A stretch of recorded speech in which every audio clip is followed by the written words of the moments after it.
السلام علیکم دوستو and welcome back you again in Shadab info. دوستو ویسے تو اللہ تعالیٰ کی نعمتیں ہم لوگوں پر بارش کے قطروں سے بھی زیادہ برس رہی ہے، اور اللہ تعالیٰ نے ہم انسانوں پر سب سے بڑا انعام یہ فرمایا کہ انسانوں کے دنیا میں بھیجنے کے بعد ان کو اپنے رب کی پہچان کرانے کے لیے اور صحیح راہ دکھانے کے لیے نبیوں کا سلسلہ جاری فرمایا۔ اسی سلسلے میں میرے اور آپ کے آقا خاتم النبیین، آقا نامدار تاجدار مدینہ، امام الانبیاء محمد مصطفیٰ صلی اللہ علیہ وسلم کو اس دنیا میں بھیجا۔ آپ نے آ کر لوگوں کو حقیقی رب یعنی اللہ کی پہچان کرائی اور زندگی گزارنے کی مکمل رہنمائی کی۔ آج ہمارے نبی صلی اللہ علیہ وسلم کو اس دنیا فانی سے پردہ فرمائے ہوئے 1400 سال سے بھی زیادہ عرصہ گزر چکا، لیکن آپ کی ایک ایک بات اور مبارک عادتیں ہم تک ابھی تک موجود ہے، لیکن ہم نے اس بات پر غور کرنا کبھی ضروری نہیں سمجھا کہ یہ اتنی آسان شکل میں ہمارے پاس کس طرح موجود ہے۔ تو آج کی اس ویڈیو میں ہم ایسی ہی کچھ ہستیوں کے بارے میں جانیں گے جنہوں نے احادیث کو جمع کرنے میں اپنی زندگیاں لگا دی۔ نمبر 1، ابو عبداللہ محمد ابن اسماعیل بخاری رحمۃ اللہ علیہ۔ آپ کی کتاب بخاری شریف کا درجہ قرآن مجید کے بعد ہے۔ آپ بخارا کے رہنے والے تھے۔ حضرت امام بخاری رحمۃ اللہ علیہ بچپن میں نابینا ہو گئے تھے۔ ان کی ماں اس بات سے بہت پریشان رہتی اور دن رات اللہ کی بارگاہ میں دعا فرماتی۔ ایک رات انہوں نے خواب میں حضرت ابراہیم علیہ السلام کو دیکھا کہ ان کو فرما رہے تھے کہ تجھ کو خوشخبری ہو کہ خداوند تعالیٰ نے تیرے بیٹے کی بینائی واپس عطا فرما دی۔ صبح اٹھ کر دیکھا تو ان کی آنکھیں روشن تھیں۔ 10 برس کی عمر سے ہی آپ کو احادیث یاد کرنے کا شوق تھا اور 16 برس کی عمر میں آپ بہت سی احادیث کے حافظ تھے۔ آپ نے احادیث حاصل کرنے کے سلسلے میں بہت مدت تک اسلامی شہر مصر، شام، بصرہ وغیرہ کی سیر کرتے رہے۔ آپ نے جب بخاری شریف کی ترتیب شروع کی تو 6 لاکھ احادیثوں میں سے صحیح اور مستند احادیث چن کر صحیح بخاری کو مرتب کیا۔ تاریخ لکھنے والوں کا بیان ہے کہ امام بخاری پہلے حدیث کا انتخاب کرتے یعنی چنتے، پھر غسل کر کے 2 رکعت نماز پڑھتے اور اس حدیث کو اپنے ہاتھ سے صحیح بخاری میں لکھتے۔ اس طرح آپ نے 16 سال کی مدت میں صحیح بخاری کو مرتب کیا۔ نمبر 2، ابو الحسین مسلم ابن حجاج قشیری رحمۃ اللہ علیہ۔ امام مسلم رحمۃ اللہ علیہ حدیث کے فن کے امام اور مقتدا تھے۔ امام بخاری رحمۃ اللہ علیہ کی طرح آپ کو بھی ابتدائی تعلیم کے بعد احادیث کو حاصل کرنے اور جمع کرنے کا شوق پیدا ہوا اور مختلف اسلامی شہروں کا سفر کر کے احادیثوں کو جمع کیا۔ ابو بکر خطیب بغدادی کا بیان ہے کہ آپ آخر زمانے میں امام بخاری رحمۃ اللہ علیہ کی خدمت میں بھی رہے تھے اور ان سے فائدہ بھی اٹھایا۔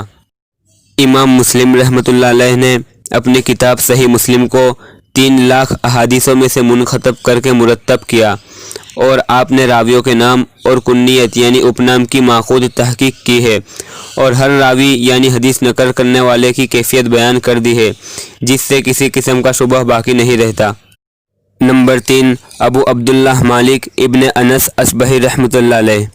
امام مالک رحمۃ اللہ علیہ جن کی معطا حدیث کی نہایت مستند کتاب ہے، آپ سن ہجری 93 میں مدینہ میں پیدا ہوئے۔ تاریخ لکھنے والوں نے لکھا ہے کہ آپ کے دادا ابو عامر حضور صلی اللہ علیہ وسلم کے صحابی تھے۔ امام مالک رحمۃ اللہ علیہ سنت کے بڑے پابند اور بہت پرہیزگار تھے اور محدثین میں آپ کا درجہ بہت اونچا ہے۔ منقول ہے کہ تعلیم حاصل کرنے کے بعد جب مالک رحمۃ اللہ علیہ کو کتابیں خریدنے کی ضرورت پیش آئی تو کم رقم ہونے کی وجہ سے اپنے مکان کی کڑیاں اتار کر بیچ دی اور کتابیں خرید لی۔ اس کے بعد آپ کو کبھی تنگی کی حالت پیش نہ آئی۔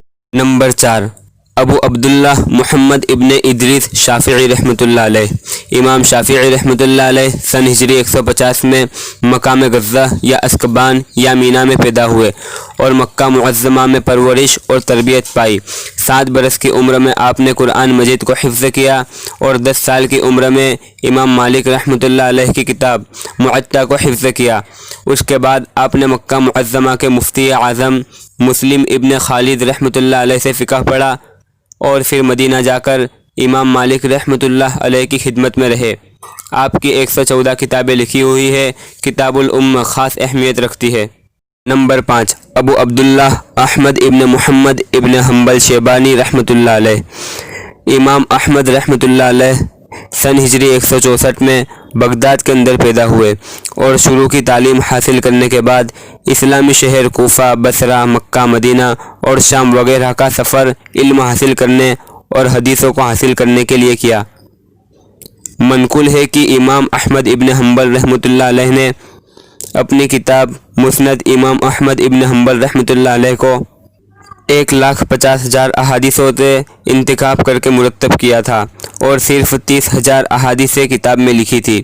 امام دارمی کا قول ہے کہ رسول اللہ صلی اللہ علیہ وسلم کی حدیث کو خوب یاد رکھنے والا کوئی جوان میں نے امام احمد ابن حنبل سے بہتر نہیں دیکھا۔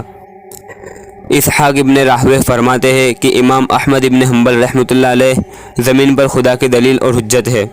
نمبر 6، ابو عیسیٰ محمد ابن عیسیٰ ترمذی رحمۃ اللہ علیہ۔ جامع ترمذی کے مؤلف یعنی لکھنے والے امام ترمذی رحمۃ اللہ علیہ بڑے پایا کے محدث گزرے ہیں، جن کی بعض روایت حدیث صرف 3 واسطوں سے حضور صلی اللہ علیہ وسلم تک پہنچتی ہے۔ آپ سن ہجری 209 میں ترمذ جگہ میں پیدا ہوئے اور ابتدائی علم حاصل کرنے کے بعد حدیث حاصل کرنے کا شوق ہوا، جس کے لیے آپ نے کئی اسلامی شہروں کا سفر اختیار کیا۔ نمبر 7، ابو داؤد سلیمان ابن اشعث سجستانی رحمۃ اللہ علیہ۔ صحیح ابو داؤد شریف کے مؤلف سلیمان ابن اشعث رحمۃ اللہ علیہ سن ہجری 202 میں سجستان کے اندر پیدا ہوئے اور علم حاصل کرنے کے بعد عراق، خراسان، شام، مصر اور جزیرہ وغیرہ اسلامی ملکوں کا سفر کیا اور بہت سے علماء سے حدیثوں کو سنا اور لکھا۔ امام داؤد رحمۃ اللہ علیہ بہت زمانہ تک بصرہ میں رہے اور اس کے بعد بغداد چلے گئے۔ وہیں پر آپ نے صحیح ابو داؤد کو ترتیب دیا۔ منقول ہے کہ امام داؤد رحمۃ اللہ علیہ نے 5 لاکھ حدیثوں میں سے صرف 1600 حدیثیں انتخاب کی اور ان کو اپنی کتاب میں لکھا۔ آپ کی یہ کتاب اس زمانہ کے بڑے علماء جیسے امام احمد ابن حنبل رحمۃ اللہ علیہ وغیرہ کے سامنے پڑھی گئی اور بہت پسند کیا۔ یہ تو صرف کچھ ہی نام میں نے آپ لوگوں کے سامنے پیش کیے، ورنہ یہ لسٹ تو بہت طویل ہے کہ ان لوگوں نے ہم تک احادیث کو آسان شکل میں پیش کرنے کے لیے اپنی زندگیاں لگا دی اور کئی میلوں کے سفر طے کیے۔ آج یہ کتابیں ہمیں کسی بھی کتب خانے میں بآسانی مل سکتی ہے۔ ان کے احساناتوں کا بدلہ صرف یہ ہے کہ ہم زیادہ سے زیادہ حدیث کو سیکھیں، عمل کریں اور دوسروں تک پہنچائیں۔ ہم دنیا کی مشہور ہستیوں کو تو جانتے ہیں اور جاننا بھی چاہیے، لیکن ہم تک دین کو اتنی آسان شکل میں پیش کرنے کے لیے جنہوں نے اپنی زندگیاں کھپا دی، ان لوگوں کے نام تک ہمیں پتہ نہیں۔ ویڈیو بنانے کا مقصد یہی تھا کہ ہم اسلامی تاریخ کے ستاروں کو بھی جانیں۔ اس ویڈیو کو زیادہ سے زیادہ شیئر کریں، ویڈیو پسند آئے تو لائک کریں اور کمنٹ ضرور کریں اور اس چینل کو سبسکرائب کریں۔ تو ملتے ہیں ایک اور اگلی ویڈیو میں، تب تک کے لیے اللہ حافظ۔